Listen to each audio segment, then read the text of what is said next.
আসসালামু আলাইকুম। ঈদ মোবারক সবাইকে। সবাই কেমন আছেন? আই হোপ সবাই ভালো আছেন, সুস্থ আছেন। আমরা আলহামদুলিল্লাহ ভালো আছি। ঈদের দিন কি রান্না করেছি এবং সারাটা দিন কিভাবে কাটালাম সবকিছু শেয়ার করব এই ব্লগটিতে। সো চলুন ভিডিওটা শুরু করা যাক। ঈদের দিন অনেক সকাল সকাল আমি ঘুম থেকে উঠে গিয়েছিলাম। আমি সবসময় এত সকালে ঘুম থেকে উঠি না। যেহেতু ঈদ তো অনেক রান্নাবান্নাও আছে, তো এগুলো করতে হবে, তাই এত সকাল সকাল ঘুম থেকে উঠে গিয়েছি। তো ওঠার পর প্রথমে ফ্রেশ হয়ে নিয়েছিলাম আর এখানে সেমাই রান্না করে নিয়েছি। এই সেমাইটা আমার কাছে বেশ ভালো লাগে।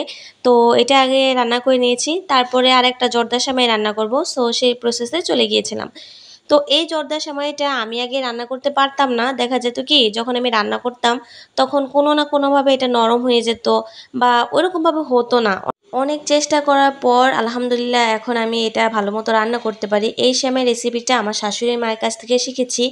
তো সে যেভাবে রান্না করতো ঠিক সেভাবে এবার আমি রান্না করতে পারছি আলহামদুলিল্লাহ। কারণ এই সময়টা আমার শাশুড়ি মা খেয়েও অনেক প্রশংসা করছে।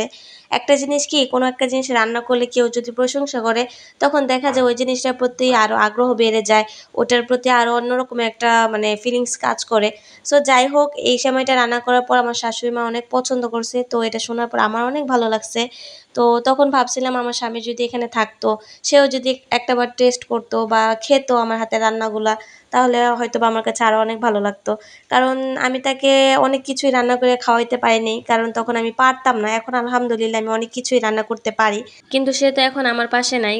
সে যেহেতু দূরপ্রবাসে আছে, আল্লাহ পাক যদি চায় ইনশাআল্লাহ খুব শীঘ্রই সে আমাদের পাশে চলে আসবে, আমাদের কাছে চলে আসবে। আপনারা তার জন্য অনেক অনেক দোয়া করবেন। সে যেন ভালো থাকে, সুস্থ সবল থাকে। ঈদের সারাটা দিন তাকে খুব মিস করছি। ঈদ বলতে না, যেকোনো একটা উৎসব হলে তাকে অনেক মনে পড়ে। ভাবি যে না সে তো আমাদের জন্য এই দূরপ্রবাসে আছে, আমাদের ভালোর জন্য, আমাদের সুখে রাখার জন্য।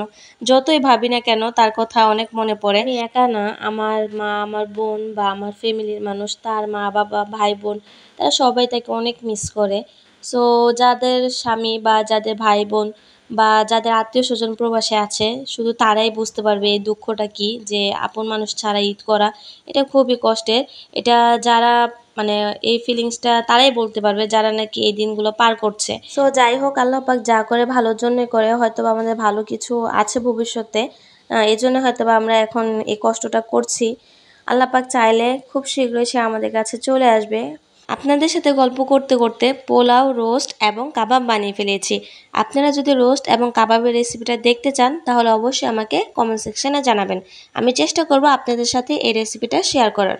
ভিডিওর মাঝখানে আরেকটি কথা বলে নিচ্ছি, আমি একটু অসুস্থ, আমার ঠান্ডা লাগছে, যার কারণে ভয়েসটা শুনতে একটু খারাপ লাগতে পারে। প্লিজ আপনারা মানিয়ে নেবেন। সো যাই হোক সব রান্নাবান্না শেষ করে এবার আমি পরিবেশন করে নিচ্ছিলাম। তো পোলাওটা পরিবেশন করে নিচ্ছি। পোলাওটা একদম ঝরঝরে, একদম পারফেক্ট হয়েছে।